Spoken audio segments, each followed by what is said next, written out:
Palanga Amber Museum, located in Palanga by the Baltic Sea, is a branch of the Lithuanian Art Museum. It is housed in a restored 19th century building. In Tiškevičiai Palace, it is surrounded by the Palanga Botanical Garden. The museum's amber collection consists of about 28,000 exhibits, of which about 15,000 have insects, spider or plant inclusions, and about 4,500 amber products are on display. Many of them are works of art and jewelry.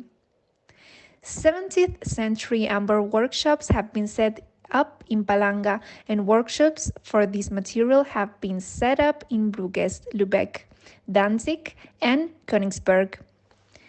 18th century. At the end of the 19th century, Palanga was the center of the amber industry of the Russian Empire. Before the First World War, about 2,000 kilograms of amber raw material was processed annually in Palanga. 1897, Felix Tiškevičiai, a member of an old Ruthenian and Lithuanian nobility family that has lived in Palanga for a long time, built a new Renaissance palace, which now houses a museum. Designed by German architect Frank Heinrich Schenken, they collapsed after the First and Second World War. The palace was restored in 1957 according to the plans of the architect Alfred Brusok. Botanical Park's land trees grows on the slope. It is believed that the Birute Hill in the spring is the burial place of Grand Duchess Birute. The gardens surrounding the museum cover an area of about 100 hectares.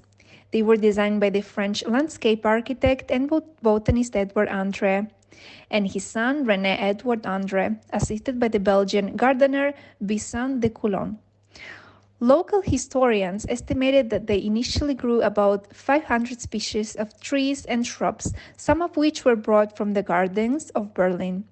There are now about 250 imported and 370 native plant species growing in the park. 24 of them are included in the 1992 Lithuanian list of endangered species. Pines and spruces predominate, well adapted to grow in sandy and peaty soils. The park has a rose garden, greenhouse, rotunda, spruce, the Snake Queen sculpture, Holocaust memorial ponds. Concerts and festivals take place here in the summer.